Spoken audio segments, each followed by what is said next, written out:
Okay. What are they signaling you for? I'm giving the signal for when I'm ready. Oh, for them to like heckle? Yeah. Let the heckling commence. Yeah, what time is it? 8:29. We'll give it an extra Where is it? couple of minutes. Are you going back to the Washto training at the Hurley? That's a leadership thing. Does it ring any bells for you? Are you asking me this now?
Ready to get going? Yeah, let's do it.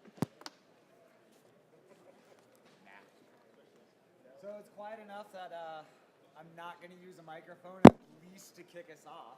And it's 8:30, so obviously, based on this group of project controls and central construction, we're going to get going. Because finish early, we can start early. That's great. See, I get all screwed up. I have that effect. Which is through me. It's Thursday morning. Well, thank you for coming this morning. I'll be moderating and presenting. So, just quick introductions. On my far right is Anna Johnson. Anna's the newly hired schedule engineer for the department. Her life motto is, "What you're afraid to do is a clear indicator of the next thing you need to do." That's what I'm doing. So I challenged her to come up with something good in 2 sentences, and it turns out she actually could. My bio is far less interesting. To my right is Denny Archuleta. She's the business analyst in Central Construction, and she supports both PDBS and will be supporting Masterworks. I'm Josh Van Jura. I work in Central Construction, and I am the project controls engineer. So with that, I'll turn the time over to Anna, and we'll get going. Oh, sorry, one more thing. Please sign in if you want credits. If you're from out of state, I believe the credits will be emailed to you. Okay. All right. Welcome, everybody. Thanks for coming out to the final day of the UDOT conference and coming to my presentation. Today, we're going to be talking about project controls and documentation. So I came up with this definition, combined it from a couple of different sources. So what is project controls? It's data gathering, management, and processes used to influence the quality, time, and cost outcomes of a project communicated through various formats. So basically that just means the 3 components that we always talk about in a successful completion to a construction project. That's on time, on budget, and a quality product. And what all that takes to get those 3 outcomes.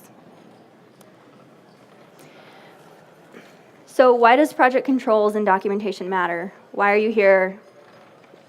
What are we hoping to get out of this today? Why are you here? Well, I can't answer that for everybody, but so the reason that we keep records is to provide a memory of what actually happened on a project, because I know I can't remember something that happened like a month ago. And a lot of times we have to pull up these records years from now. So this is one way to do it. Keep logs of everything that's happening on a project. And the other benefit to keeping good records is that they act as an insurance policy, not just for UDOT, but also for the contractor.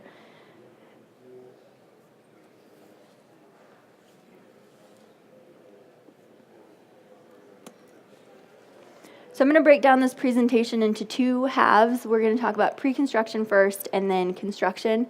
And for pre-construction, I'm going to talk about contract documents, plan and quantity reviews that you can be doing ahead of time, a site visit, and then for construction, we'll talk about schedule reviews, tracking quantities, daily logs, taking pictures, and the new cameras that we just purchased, and being professional with our electronic communication.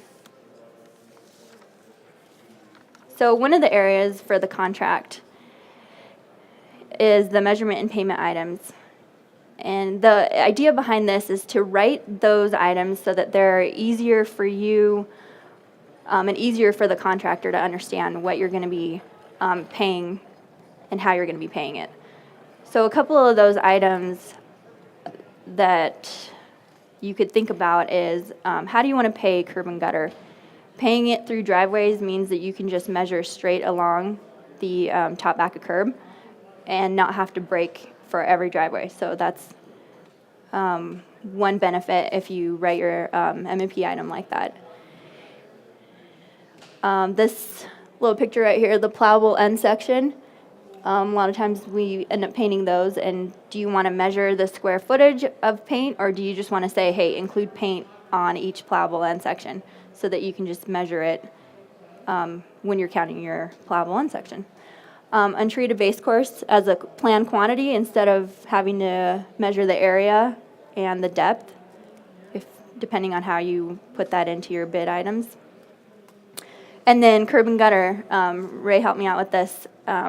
Where are you measuring it from? Is it from the lip of the gutter? Is it from the back of the curb? Is it from the flow line? So making that clear helps to make measuring easier, and everybody's on the same page when you're out in the field. And then another good idea is to include water in your untreated base or your dust control items. That way you're not having to measure gallons of water, and your contractor is kind of thinking about how much water they're using instead of just using dust control on a rainy day because they're going to get paid for it anyway. Can anybody else think of any other measurement and payment items that they could use to make things a little more clear when they're bidding their jobs? Anything that you guys have had experience with?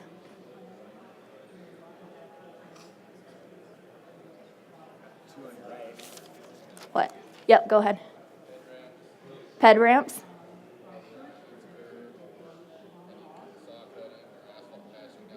Saw cutting and asphalt patching for ped ramps. Yep, that's really good.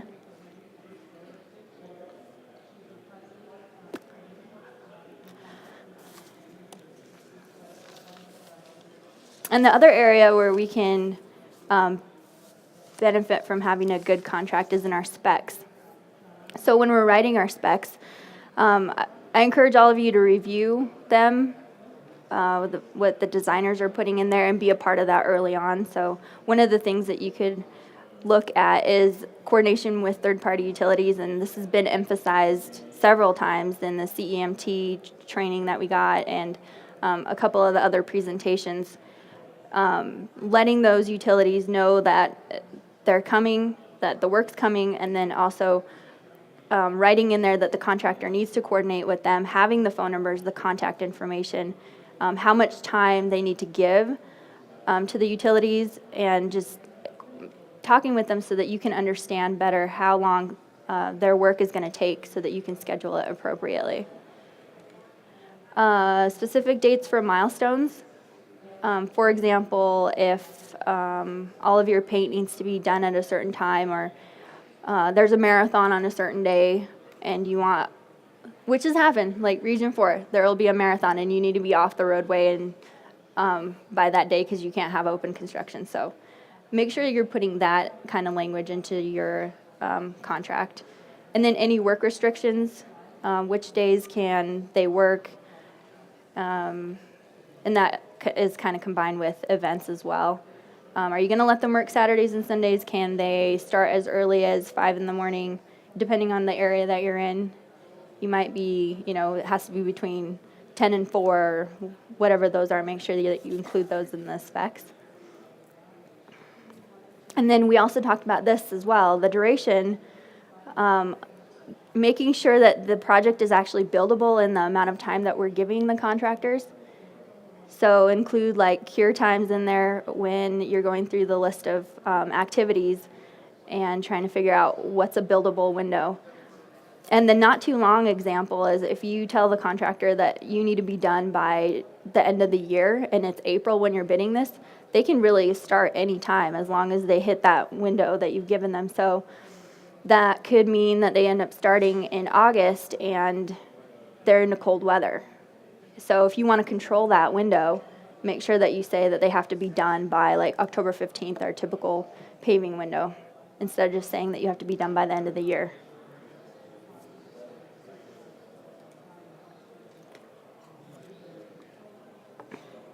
And then this is a big one, get familiar with new and updated specs.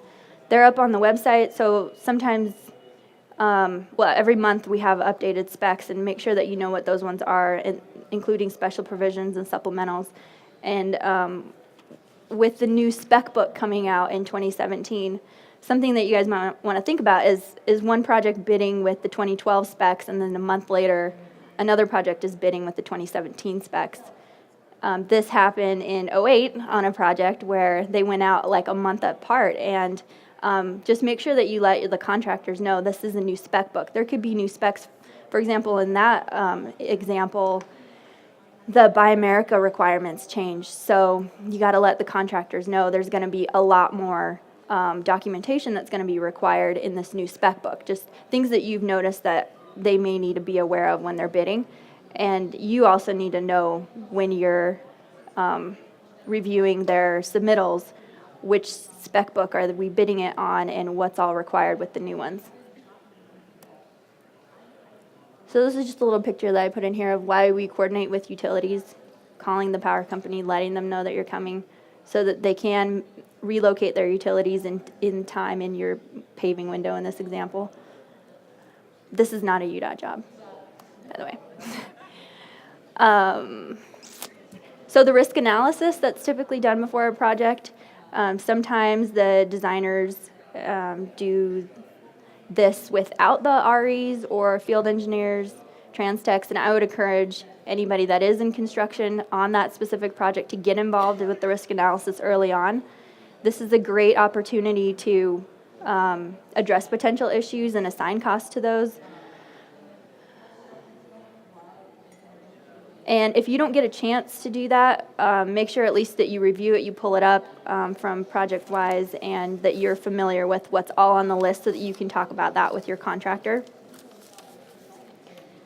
Value engineering, before the project goes out, this is a good time to try to find some ways to save a little bit of money. An example might be, can you reuse the fill that you have on site instead of importing and exporting your road base? Can you add a little bit of rock to it and modify it enough that it can pass our specification?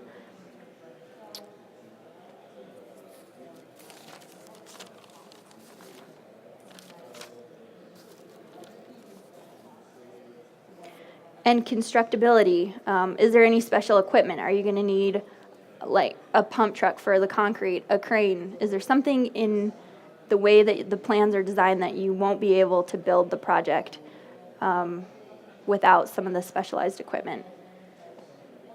And I have another example of saving some money, and we had this happen down in Region 4. There was a 48-inch pipe culvert that a project ended up not needing, but it had already been delivered to the specific project. So instead of sending it back and paying for the shipping, they decided to keep it because they could use it on another project. So just kind of keeping an eye on what's coming up in the future and then seeing if you can reuse some of that existing material. So they ended up saving on the shipping costs, and on the next project it was an owner-provided pipe culvert, and they could the contractor could just bid the labor and not the material. Does anybody have any examples of value engineering that they've used on a project, something that they were able to save a product or just kind of think outside the box? PJ. This wasn't really, this was during a CMGC on Riverdale Road. They were able to test the fill in a, I guess a big core area with the ramps that would be suitable for a lot of their granular borrow. And also their surcharge, like an import surcharge. So yeah, reusing the fill on a project by testing it and making sure it matches or meets spec, yeah. So we have been able to do that, it sounds like. Michelle. We've also seen locations where a contractor will propose putting a retaining wall in rather than all the fill sloping out. Okay.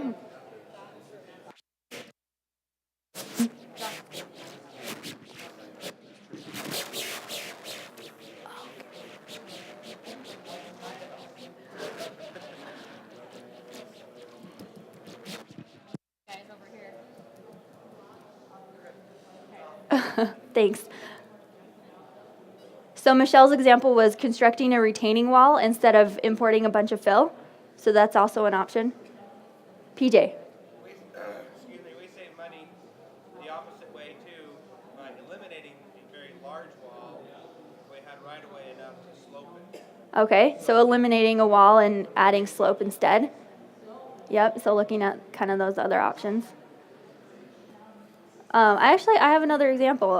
There was that Parkway project in Region 4 when they had a source for untreated base from BLM land, and as soon as the project was over, they weren't going to be able to have access to that land anymore. So what they did is they stockpiled all of that untreated base for the next phase of the project, which allowed them to save a lot of money because they were getting a really good deal on that untreated base from the BLM land. So that region, it seems like, does a lot of looking ahead and seeing what projects are upcoming and what's the next phase, and really thinking about how can we save some money here, what can we reuse or get at a really good price for now, and how can we store this and things like that. So those are kind of some ideas of things you can think about in pre-construction to save a couple dollars and make construction easier for the next phase. The other area, reviewing the plans before they actually go out to bid or you actually get out in the field. Are there any utilities in the storm drain alignment that we need to be aware of? Is the pipe in the road really deep? Are you going to need to do some shoring or trench boxes? Is that in the bid? Are you thinking about things like that? This is also not a EDOT project that I know of. Are there catch basins and driveways? Manhole lids through curb and gutter. And then detour routes. Are you detouring them through a local residential area? That's not allowed, so make sure that it's all state route or truck routes. Has this happened to anybody where you've gone out in the field and realized that there's like a manhole where there can't be one, or whatever, a water valve or anything like that you would want to anonymously share with the group? Did I see a hand? Yeah, we had a manhole right in the curb and gutter. The new curb and gutter was the white. Did it look like this? You had a manhole that was in the curb and gutter? Oh, okay. Yeah, so did you catch that before or after it was installed? No, we measured it out and saw it. So we just, the only thing we could do was, it's a sewer, and we couldn't change the sewer. It's like 20 feet deep. Right. So we just put a solid lid and sealed it and asked it. That's about it. We tried to shape the curb and gutter so it pulled around. We kind of bent it out a little bit. Right, so that's a really great example of if they had seen that there was a manhole lid in that curb and gutter before you'd gotten out there in the field, they could have fixed it on paper when it's the least expensive way to do it, right? The designers could have, and then you would have gotten out there and not had that issue. So that's why I encourage everybody that's actually building these projects to look at the plans ahead of time, because there's things that the designers might miss. They've been looking at the plans for months, In their mind, they're just looking at the sewer line, and there needs to be this manhole lid because of the spacing, and it needs to be here. And you can provide that second set of eyes where you look at the drawings and say, hey, wait a minute, did you notice this? So, is there another hand? No? PJ? I have one again. So, not just for design, but also construction phasing. It's good to know where the utilities are. We had a project where the crane put its outriggers out, which I thought was an okay place to put it, but it was on top of a box culvert that it punched a hole through. Okay. So that was fun to fix. So PJ's example was it the crane was The crane put out its outriggers? outriggers. Okay, yeah. Box culvert, we didn't know it was there, and then when it started to put its weight on its Yeah. outriggers, it knocked a hole through the top of it.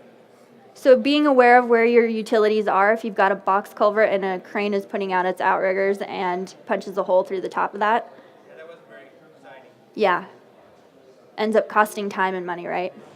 Yep.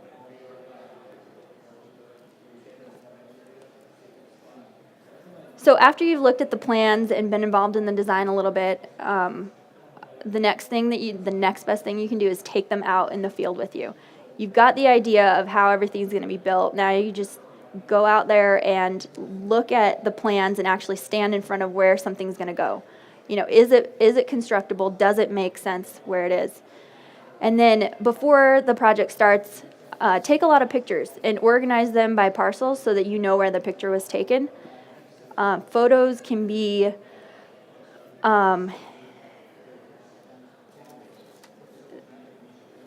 invaluable.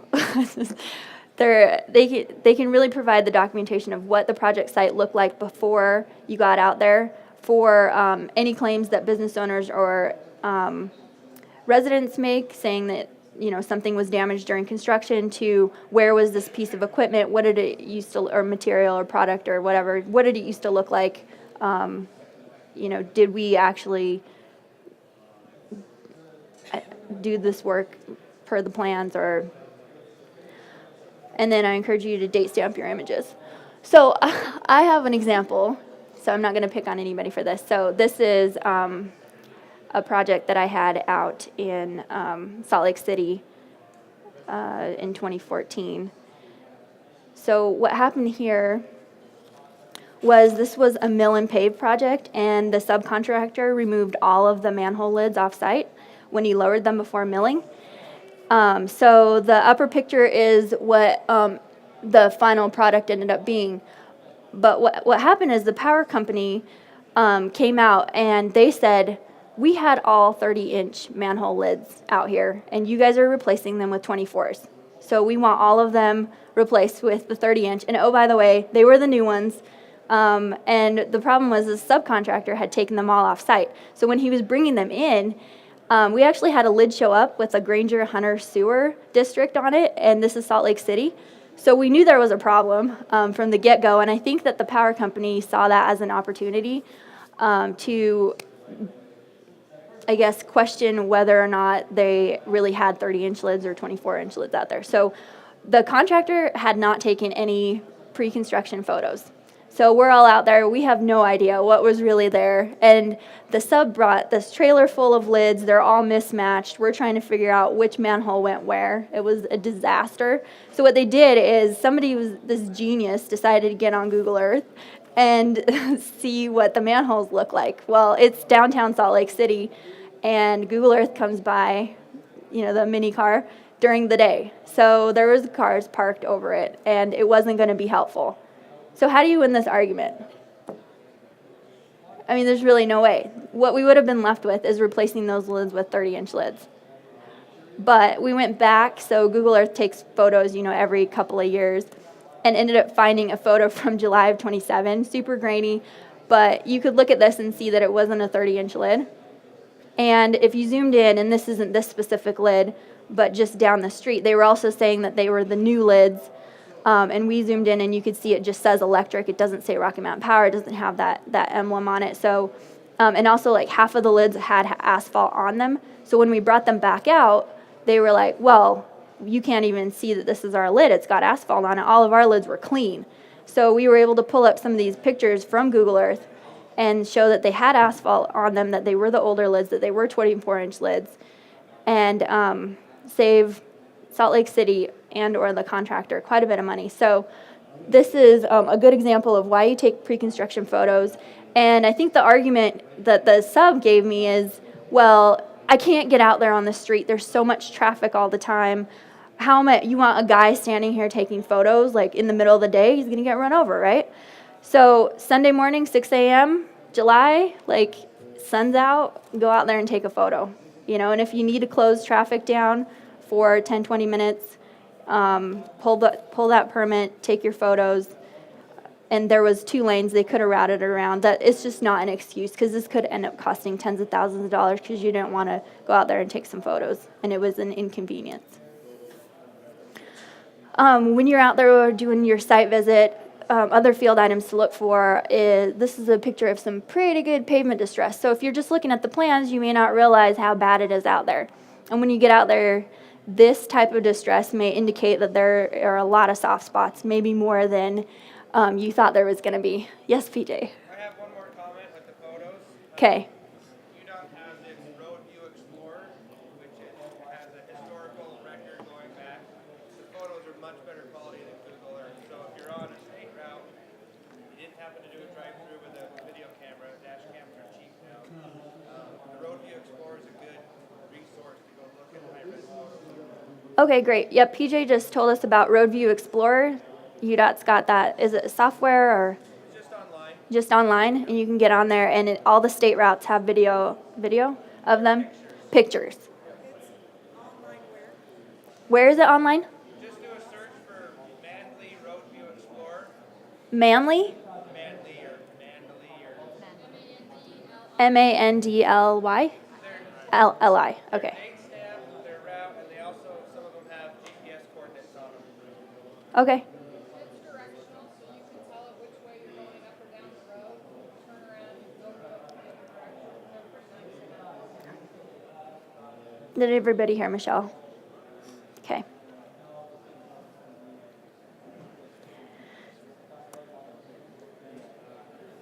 Okay, I have another example, but this time this is my mistake, not the subcontractors. And I'm pulling these up from my Salt Lake City job, so I don't have to embarrass anybody at UDOT, because of course we don't make these kind of mistakes, right? And also I haven't personally been out in the field on a UDOT job. So backstory behind this one is, this is Sunnyside Avenue, which is 800 South in Salt Lake City. Plans had already gone out to bid, and I got a request from a different department about adding in a mid-block crosswalk into this location right here that would be directly across from that sidewalk.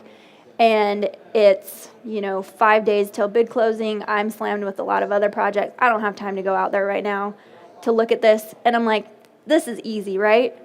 I'm just going to throw in, and this is not the set of plans that I had, but I just wanted to show you an example of what I was going to do. I'm just going to demo like one panel on each side of the width of the new ADA ramp, take one out behind it, add in the new walk. It's going to be fantastic. Detectable warning, super easy job. Slopes will work out just fine. Well, we're like 2 or 3 months into construction. They've already done repaving of sidewalk on the other side of the street, and then they get to this side, and it's like late September. And I get this call from the contractor, and he's like, yeah, this isn't buildable. Like, none of the slopes are going to work. You can't get a 12-to-1 slope here. And I was like, really? So I went out there, and I looked at it, and I was like, yeah, this isn't going to work. So I had to go back in the office, and Salt Lake City, you are the designer, the RE, the FE, the office manager. So I'm doing all of this on 2 jobs, and I have to go back inside the office and redesign this ADA ramp. So I had to go get survey done, actually get some points. And then it turns out this sidewalk that's back here is on LDS property, and I had to contact somebody from the LDS church, get in touch with the project manager, and if you've ever worked with them, they're busy too. It's their construction season. There's one manager for a dozen projects.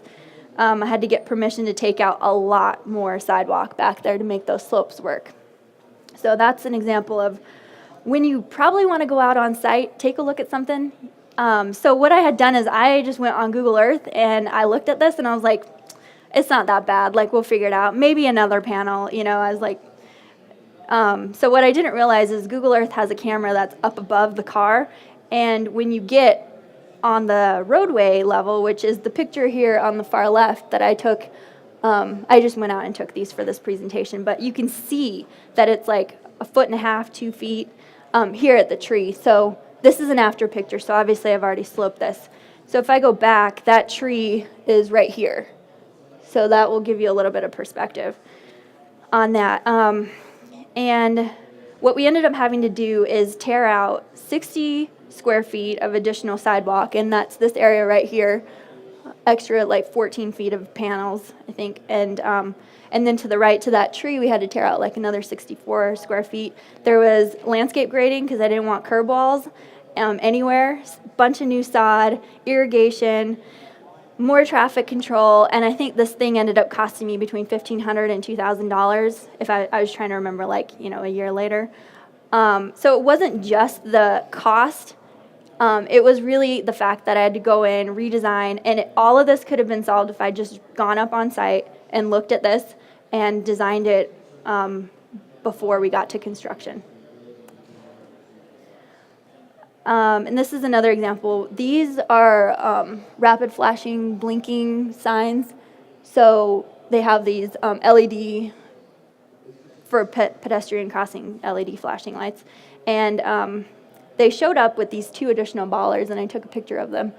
Well, the way that the bollards work is you walk through them and they activate these flashing lights. And so we decided to put them in because they just showed up wherever with the signs, not on purpose, but we were like, okay, let's put them in. So I said, well, wherever there are rapid flashing blinking signs, we had 6 of them total, go ahead and put those in. And one thing I didn't realize is when you have a transitional ADA ramp like this one here, which is on 1200 East and 8 South, you can't really locate those to allow wheelchairs to travel through them. And where are you going to put them that every single time people are going to walk through them in the same place?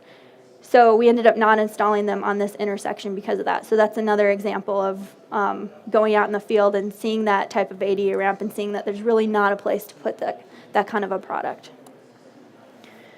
Other things to look for in the field while you're out there with a set of plans. Is there a sidewalk? Do you need the PED MOT? Is your shoulder steeper than you thought that it was per the plans? Is there a chance that you could overrun your shoulder quantity? Anything in the right-of-way? Are there businesses? Are you going to need to include business signs? Is there some really nice landscaping that's going to need to be replaced? Maybe make sure that you include that cost and a bid item in your project quantities. Okay, so now I'd like to talk a little bit about what you can do during construction. And I'm probably going to talk too much about this because I totally geek out about schedules, but Spec 555, Section 1.9, getting a schedule before, and this is kind of, the reason I put this here is because it's kind of construction and pre-construction. You technically haven't started, but it is in the construction phase.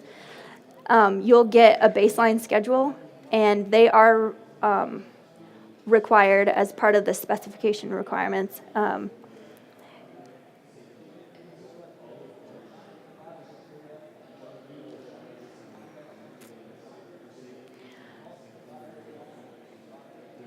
think I want to talk about this first.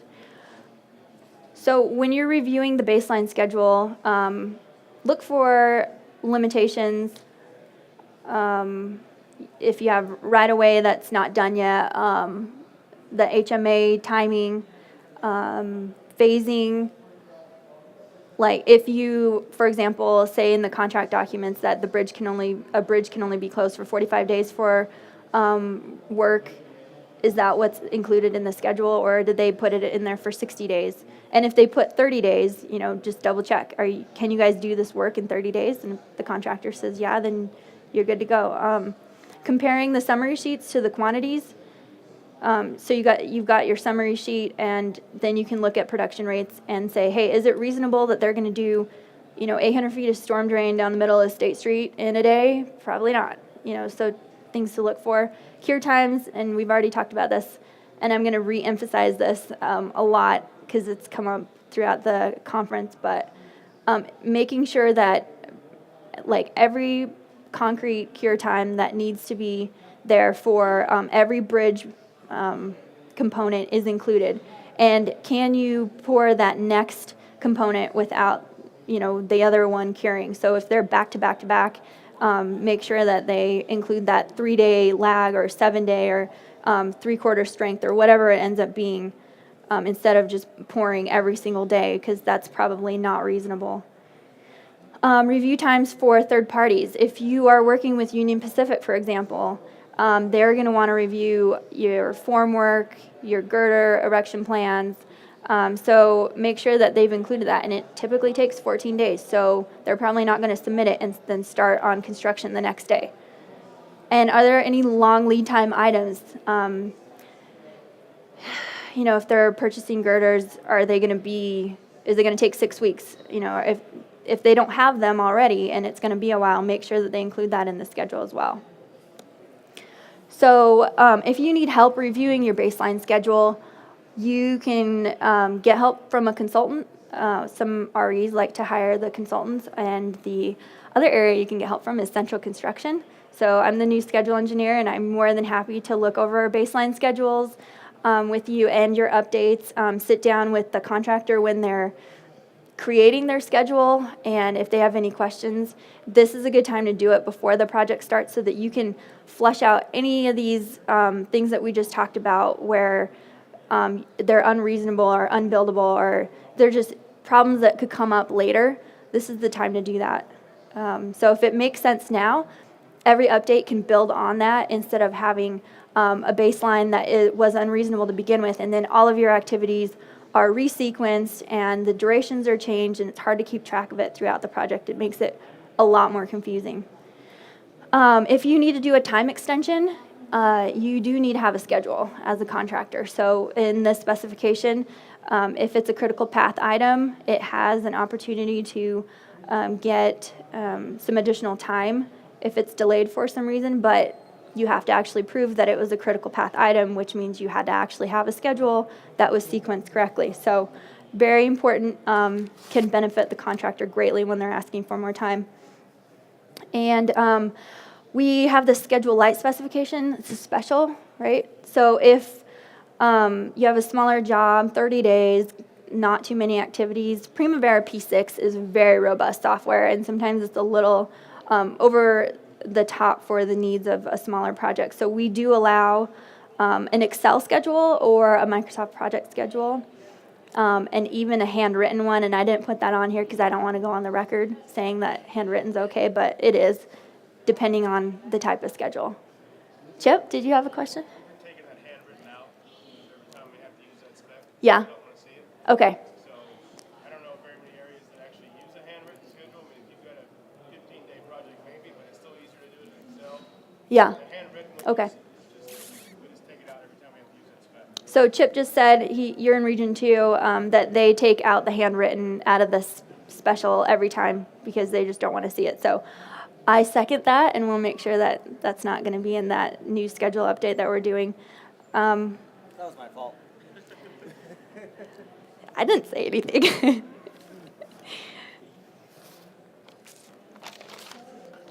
Yeah, it's just as easy to do it in Excel, and it looks a lot better. You don't have to try to figure out handwriting, follow along lines. It's all, there's a grid there. It's a great product to use for these smaller projects.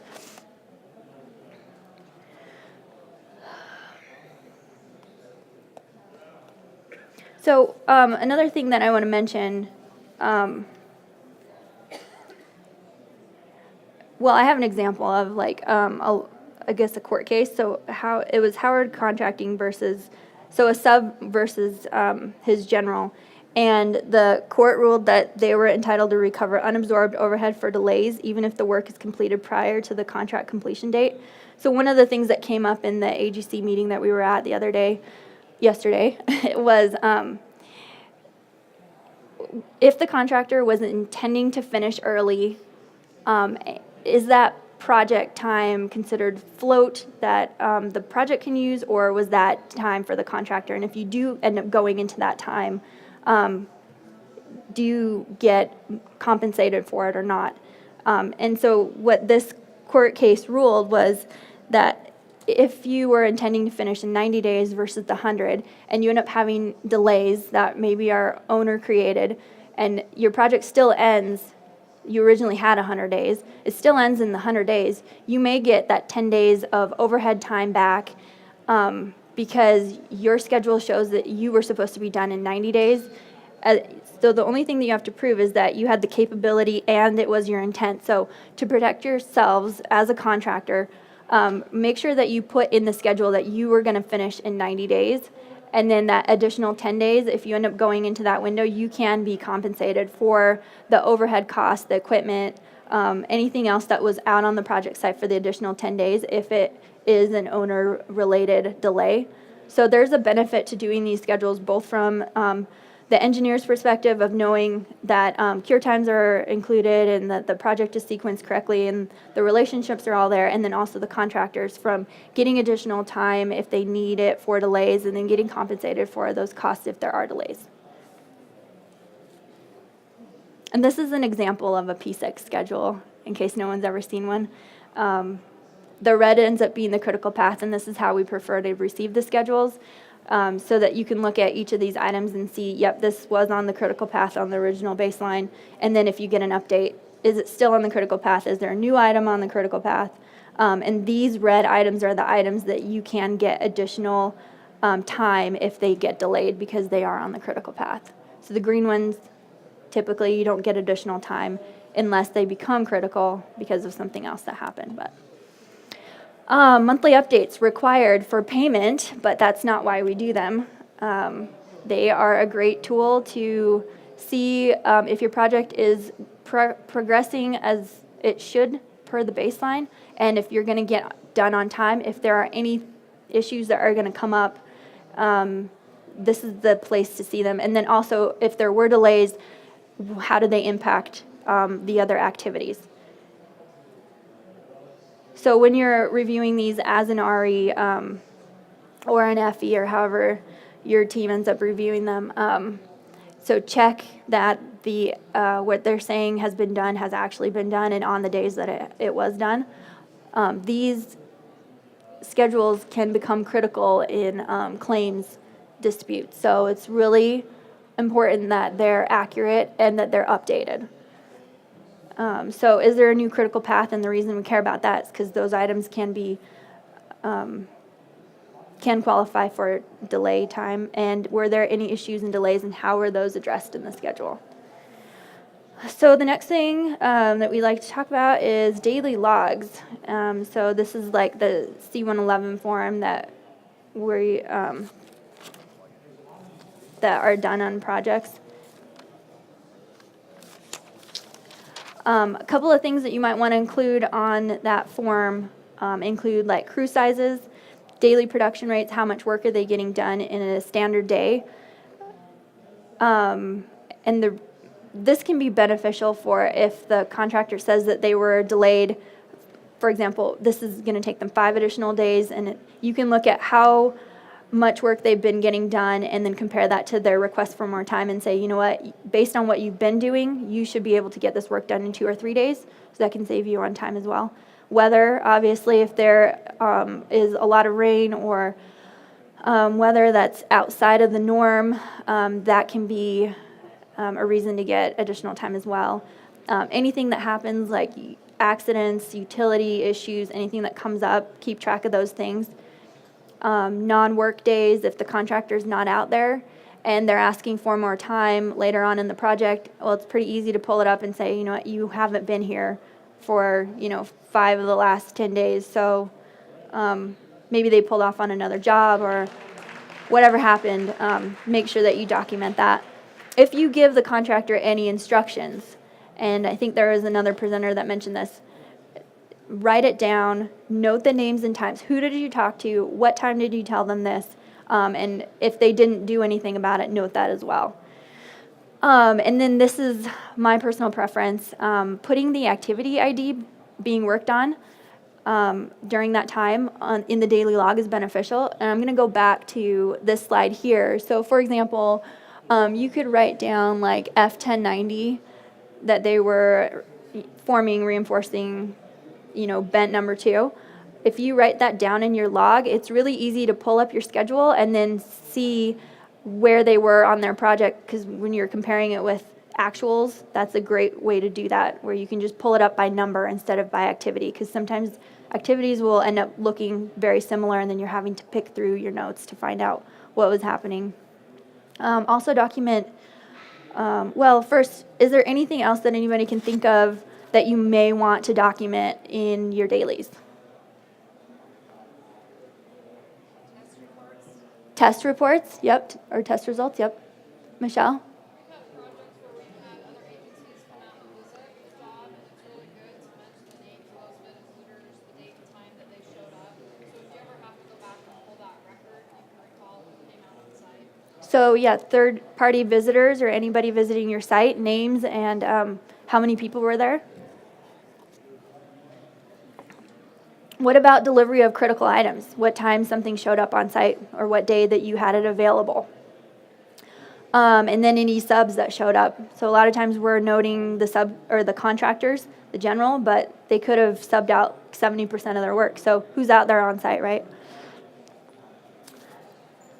So meeting minutes, if anything is discussed in a meeting, it should also be written down.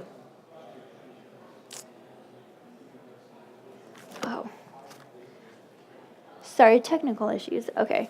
And then take your photos of things that are happening on site often and back them up. So it would really be a tragedy if you took some great photos that were going to back up your opinion on something that happened and then you couldn't find them on your cell phone later, because that's what people are using a lot of, the cell phones. So make sure that you take them back into the office, download them onto a computer, find them in a different place.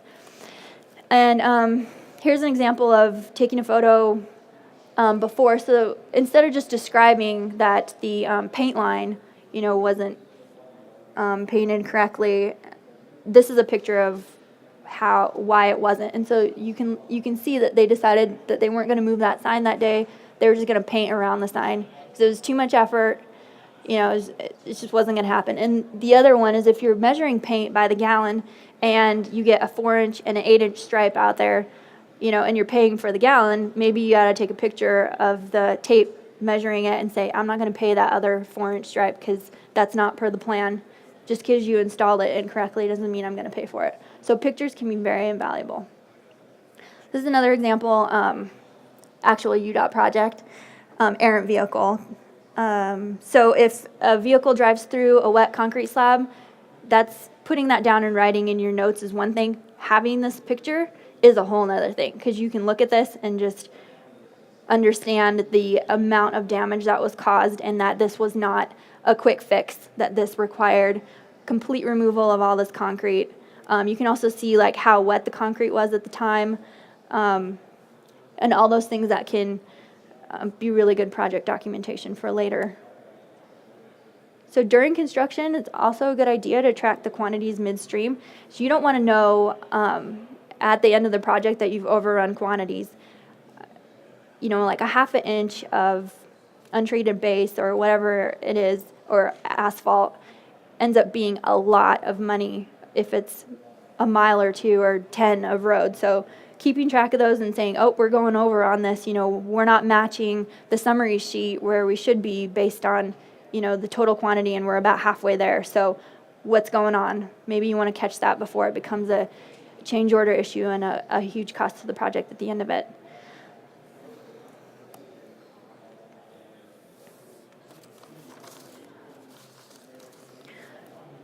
So totally going to geek out again, but we just purchased some construction cameras in July of this year, and there's 5 of them. They're available for any project, any UDOT project, including consultant projects, by request to me or Josh Van Jura, and they are no cost to the contractor or the project. So here's a picture of one out on I think it's the Parkway project.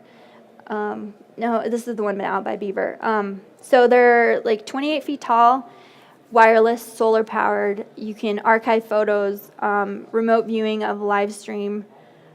And that's one of the coolest things, and I'm not going to get on it, but there's a cell phone app, and you just get on your phone, and the image is about half the screen size, but you can see what's going on a project on your cell phone as long as you have cell service, and the camera does as well. Everything is streamed through the cloud. So that's a really nice tool to be able to have in the field if you need to see something and you can't get there for a little bit of time. The images are super high res, and the live view is as well. We were able to see, read a license plate from 250 feet away, as long as it's not too windy, because sometimes the camera ends up moving a little bit. But yeah, you can see the logos of trucks, who's out there. If you're wondering, wait, who's that guy that just showed up out there? And when you're looking at something, and I'm not encouraging you to look at license plates. I'm just saying that that's what it's capable of doing. They're super easy to locate. There's one axle, two wheels, just a typical 2-inch ball hitch. Fantastic, easy to tow, and there's no software required. You just log in online, and easy to add users and give them access as well. So they're about 1,760 pounds. This is how they are raised and lowered with this boom, telescoping boom. And there are 4 jacks for stability as well. And they've got lights, wheels, locks, guide wires. So I think they're pretty cool. The guide wires keep the camera from moving a lot. They help with the movement. But if it's a super windy site, you're down in a canyon, I probably wouldn't recommend one of these. One, you're not going to have the clear service likely, and the other is if there's a lot of wind, you're just not going to get that image resolution that you're wanting anyway. But I'm more than happy to drive it out there, hook it up, and see if it works, and if not a big deal. You can always move it. So some of the benefits of these cameras are that they can aid in remote inspection, and if you need a second opinion on a structure, and you want somebody to look at it that can't get there really quickly, like our structures people at the central construction, you can just call them up and say, hey, will you look at this bridge for a second? I'm wondering about this spacing, or I'm wondering about the location of this, or something doesn't look right, or something like that. And because they take images every 6 minutes at the different various presets, it's also a great way to document weather conditions, crew size, contractor out on site, the equipment that's out on site, what's going on, where were they on this specific date.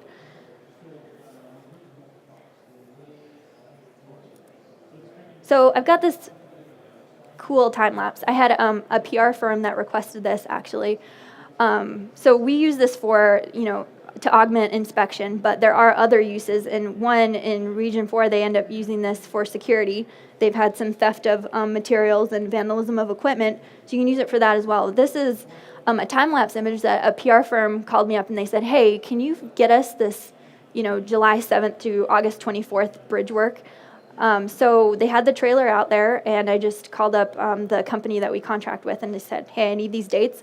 The next day I had this really cool image video that you can put on your website and have people play it, and it just shows all of the components and work that goes into a project, and just a really cool visual of this building of a bridge. So one of the things that I would say is you don't get this if your camera is not pointed at the bridge, and if it's not zoomed in enough, you won't get a quality product as well. And if it's facing the sun, you won't get a good image as well. So we actually had this specific trailer was moved to the Hobson Bridge, which is a couple miles down the road, and they decided to not change the preset, so it was still set to this. So the way the camera works is it points at a certain angle,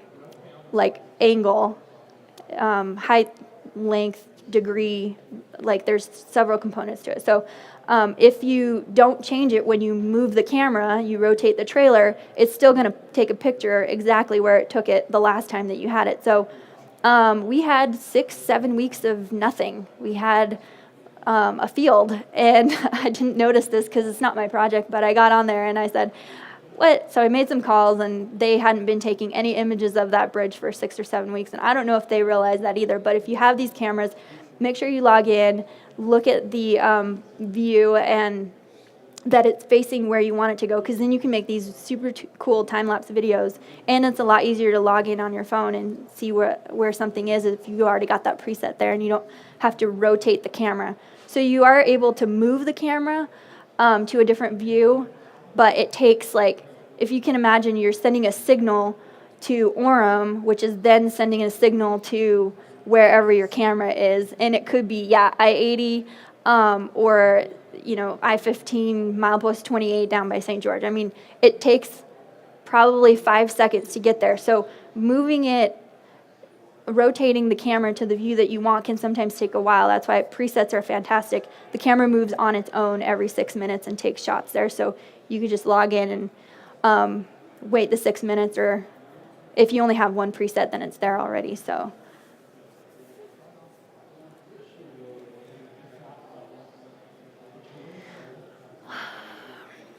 when you're documenting in your daily logs, I would encourage you to keep it professional. All of the records, everything that we write down, emails, daily logs, texts, possibly. I haven't ever pulled up a text, but I'm sure it's possible that you can grandma a text. But those documents can be subpoenaed or just grandmaed and used in any court case or potential claim. I've got an example. Calling the contractor's crew a circus act, probably not a good idea. Putting quotes around the word operator or superintendent, like they weren't really acting like that. Like, just stick to the facts, take your personal opinion out. I know it can get rough out there, but if we can keep it professional, then that makes it look like we have a leg to stand on when we say, you know what, I didn't agree with the contractor on this, and it wasn't my personal opinion that we had them retest or recore or whatever it ended up being, because our credibility comes into play and we're questioned when we put language down that just appears unprofessional.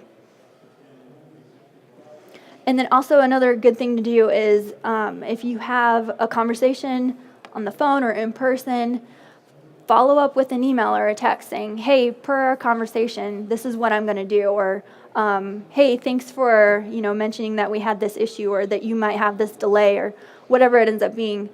Write it down, because if it isn't written down, then it didn't happen a lot of the times.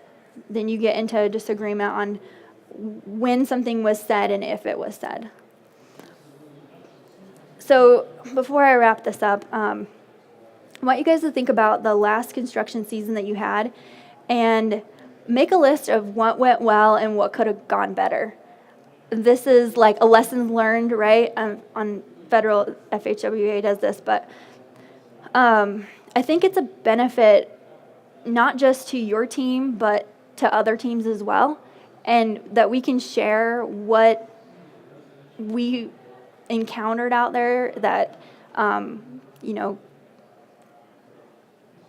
I guess, like, cost us money or time, or just something that we would just want to avoid in the future. And this is a little comic about it, and it's, I guess, you could think it was funny, but like, the guy's using a drill and somebody knows that he should be using a hammer, right? Because they've been there and they've got that experience, and they're not sharing what they've been through so that somebody else can discover it for themselves. That's not what we're here to do. If we all can just share issues that we've had, the way that we've solved things, and share it among our crews and our teams, then we can solve those problems and save time and money in the end.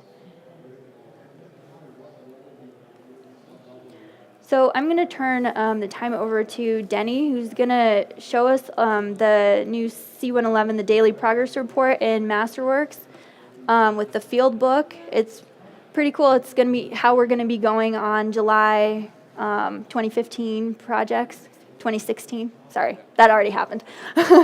So, yep, thank you. Oh, should I take some questions? Yeah. Does anybody have any questions? about my presentation? Not about Danny stuff yet. Really? Nothing? Everything completely made sense? All right. Thanks, guys.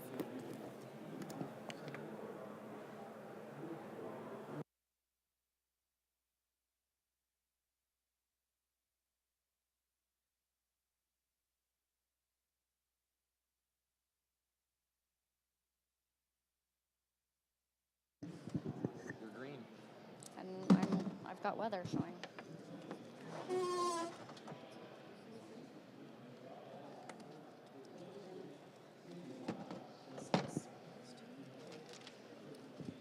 Sorry, technical difficulties.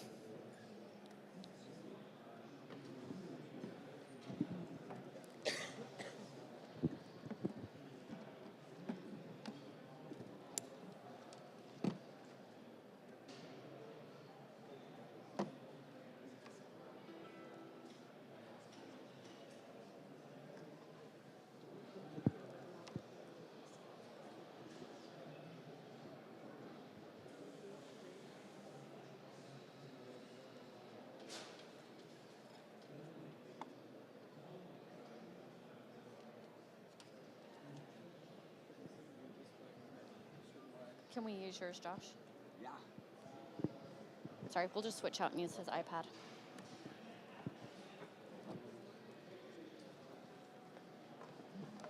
Why you always have a plan C. D. Yeah. Oh. Oh, cool. You even have my test project up. Yep.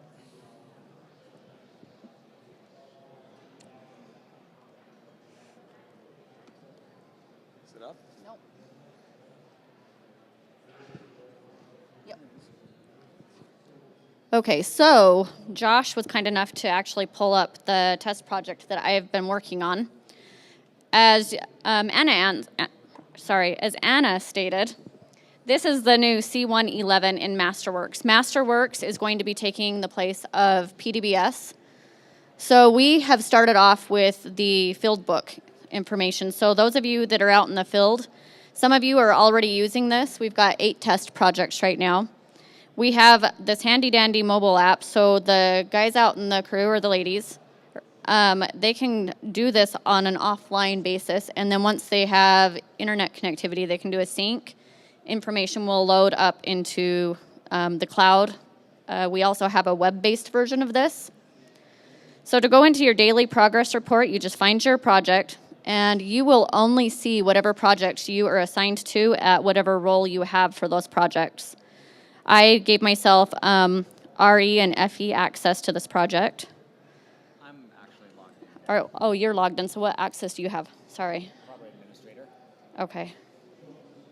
And yours isn't working. Oh, there it goes. So you just tap on whichever one of these that you're doing. So daily progress report, which was the field book diaries. You just click on add. And then you can come in, you fill out, you can do your temperature, your highs and lows, your skies if they're clear. Please note that you do not have to fill out every single one of these fields, but just for the sake of you guys seeing everything. If weather is impacting your work schedule, right now this is important to note, this defaults to yes. We are working on getting this to default to no. Because if you say yes, obviously we want you to put comments in. Once you fill out the top for weather, you've got your item postings, just add. We are pulling this information currently out of PDBS, so you'd go in, select whatever line item number, put your pay quantity in, or sorry, your posting quantity. The drop down here will give you a list of contractors that are also getting loaded out of PDBS. If there's any testing or sampling performed, so to somebody's comment earlier, make sure you document any testing or sampling that's done. You can document it directly in here. Is the item complete? And if it is, just mark yes. And is there attention needed to any specific item? Go in and do contractor equipment. A lot of questions have been, is this system intuitive enough to know if you have multiple people adding in equipment on the same job? Unfortunately, no, we won't know if 3 of you are out there in the field entering same equipment. So it's going to be up to each individual crew to decide who's doing what piece of job, or if you're doing from different sections. Again, contractor drop down. You've got a list that's pulled out of PDBS on what type of equipment. Put in your make.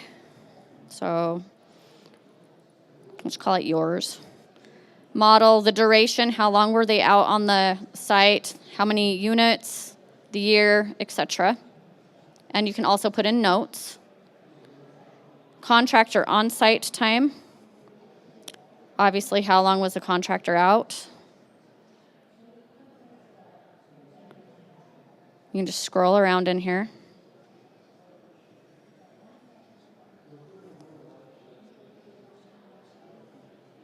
And then you have the personnel. So how many supervisors, skilled laborers, etc. for the different contractors, and just save at each step.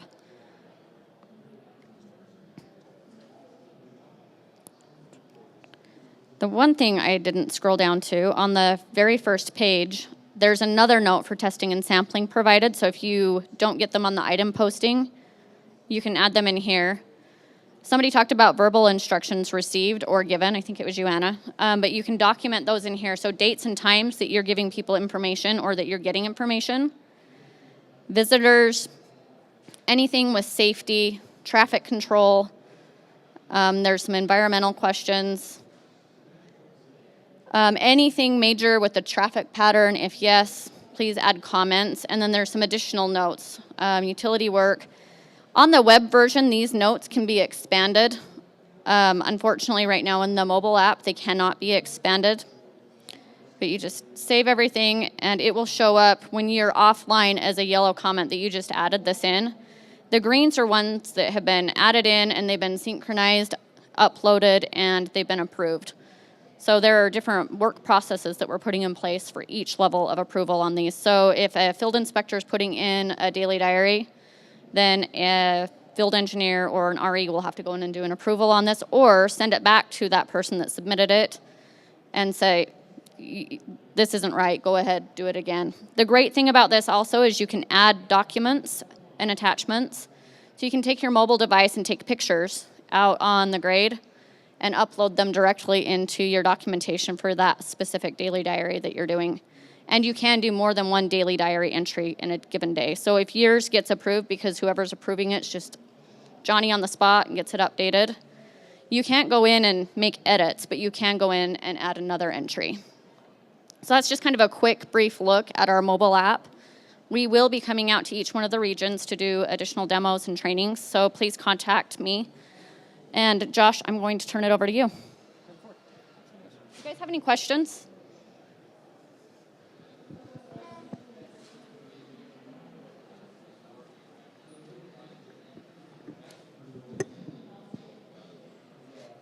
Okay, so the question is, if whoever is doing the approval, do you get some type of an alert? Yes, you will find that you will get a lot of emails from Masterworks, and depending on how you set up your email, you'll either have the one line that just keeps refreshing with a new one, or you'll get a whole string. Chris, I'm going to pick on you because you guys just started using it recently. Are you getting email notifications for anything that you have to approve? Not yet? So you should see something, or when you go into the web version, there's something called My Tasks, and you can go in there and see everything that comes in for you. Any other questions? Oh, you're up. I'm going to move this. Can you hold that for 1 second? Sorry. Yeah.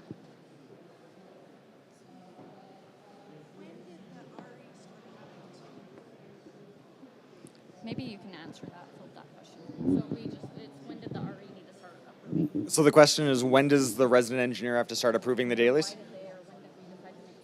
Why? That actually goes back to Anna's presentation and the appropriateness of some of the comments. Sadly, that's more prevalent than I think any of us would like. with specific crews. There's also, I think my personal favorite one is on Mountain View. I had an inspector that filled out all of her dailies for the next week. Literally, on Monday. All of her dailies were done through Friday. Wondering how accurate they were. I mean, she could have been clairvoyant. There's always that possibility. Likely, no. Oh.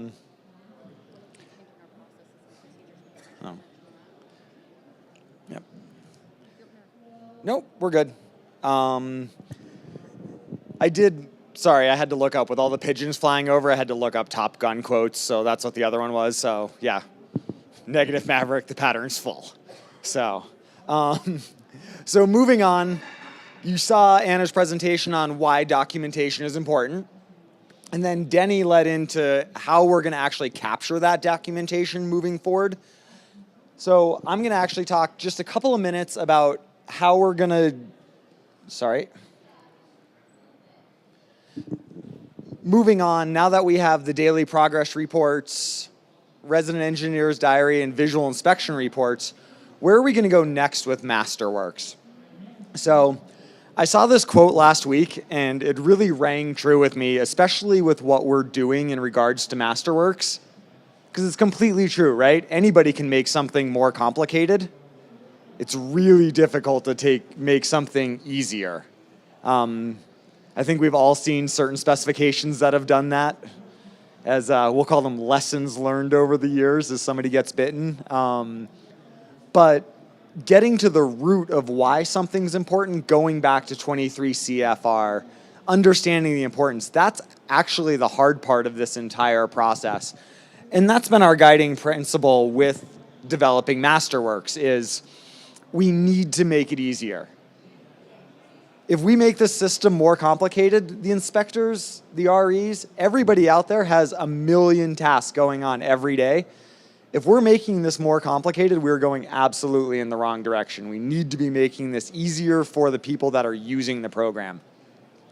The second guiding principle is nothing sacred. We found that there's many things that we do within our processes that are actually defined by the way PDBS works and the required programming associated